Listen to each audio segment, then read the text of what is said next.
Onde vai estar Peraí, você acha que a mulher não pode estudar? Mas é um grande erro, isso é uma autodestruição espiritual, financeira e física da pessoa, da família e do país. Mulher não tem que trabalhar. Se a tua esposa ou namorada, tu deixa ela trabalhando, tá? Significa que tu coloca ela numa posição masculina, numa energia masculina. Mulher bonita não trabalha. Se você trabalha, significa que você não é bonita. Aceite. Cara, o trabalho, ele estraga a feminilidade da mulher. Ele faz ela menos mulher, menos atraente. Mulher não tem que fazer grana. Na vida, irmão, é o homem que tem que produzir grana e não a mulher. A mulher, ela não tem a função no mundo fisiológica que Deus colocou no mundo pra fazer dinheiro. A mulher, ela não deve ter cargos de comando. A mulher, ela não foi feita para ser cabeça. A mulher, ela foi feita para ser o corpo.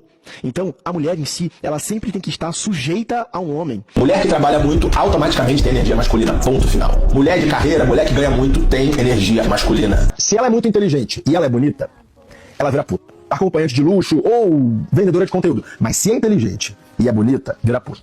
Se é inteligente e não é bonita, ela vai pro mercado de trabalho e ganha promoções e vira marmita de herdeiro, de Faria Liner. Depois de ver esse comentário e ver os caras dos vídeos falando exatamente a mesma coisa, a gente consegue perceber que esse tipo de discurso não se trata de opinião, o que é extremamente perigoso, porque esse tipo de discurso ele não fica só na internet, ele acaba virando regra dentro da casa de alguém.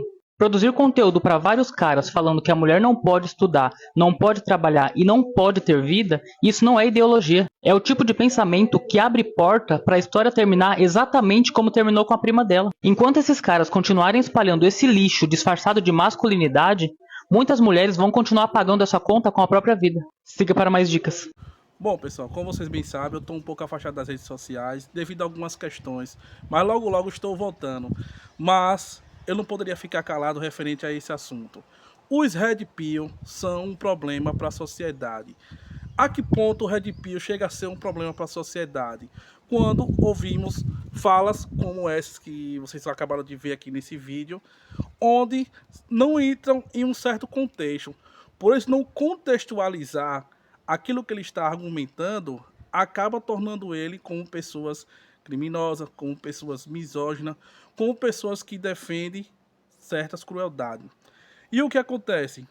Ouvimos aí falas referentes ao Ryan, ao Renato 38 e demais desse segmento. Inclusive temos o caso agora recentemente do Calvo do Campari. O Calvo do Campari, ele nunca foi red pill e nunca foi masculinista. Ele defendeu uma causa que é referente a ele. Mas o que acontece? Muitas dessas pessoas... Porque a que ponto a Red chega a ser perigosa?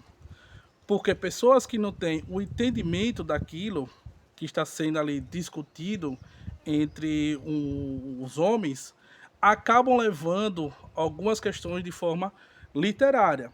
No entanto, essas pessoas que começam a ouvir esse tipo de conteúdo, que começam a participar, elas são pessoas, de certo modo, ressentidas, que saíram de algum relacionamento, que passaram por alguma situação semelhante. Mas a Red, ela vem discutindo diversas questões que são interessantes para ser discutidas, como algumas coisas que ocorrem aos homens em relação a patrimonial, em relação a algumas falsas acusações, que realmente isso ocorre e acontece. Só que esses caras que defendem a Red, eles acabam entrando em um contexto um pouco complicado quando eles falam de uma forma tão literal e as pessoas que estão ali, que estão para ouvir, acabam levando também a sério. E não conseguem, como é que eu vou falar aqui? Não conseguem otimizar aquilo que está sendo falado e por esse motivo acaba cometendo algumas atrocidades.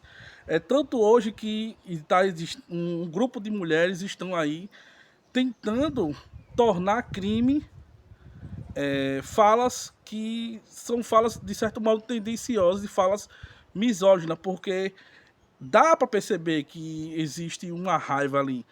Mas se a gente pegar o contexto em que a Red está tratando dos assuntos de uma forma mais epistêmica, vou dizer assim, entendemos que existe um problema. E esse problema tem que ser compreendido de tal maneira para que possa ser discutido de uma forma séria.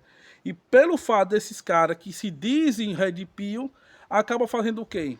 Pegando aquele conteúdo e distorcendo e fazendo com que isso se torne uma arma para que homens sejam mais agressores, homens sejam mais misóginos, homens que sejam mais pessoas odiosas, que não tenham compaixão pelas mulheres e acabam fazendo com que isso leve a crimes absurdos, como estamos acompanhando aí.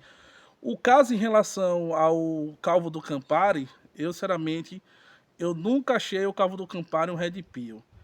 Ele, para mim, foi um cara que é fora da curva, sempre falou coisas que não condiz a ele, e ele é aquele tipo de pessoa que fala, prega aquele discurso, mas não segue aquilo que prega. Então, se eu tenho uma filosofia, eu tenho uma crítica sobre algo, se eu acredito naquilo, eu sigo aquele caminho. Então, o que eu tenho a dizer é o seguinte: a Red Pill, de certo modo, ela acaba tornando alguns homens criminosos, alguns homens perigosos, pelo fato de não compreender o que está sendo discutido e, por devido a isso, acaba cometendo crimes, se tornando pessoas agressoras, pessoas que não compreendem aquilo que está sendo falado e distorcendo toda uma realidade. Apesar que a Red trata de um assunto que é extremamente evidente e que acontece. Porém, da forma que é tratado, da forma como é falado por esses influenciadores, acabam levando a essas pessoas a cometer esses crimes. Então, é isso aí.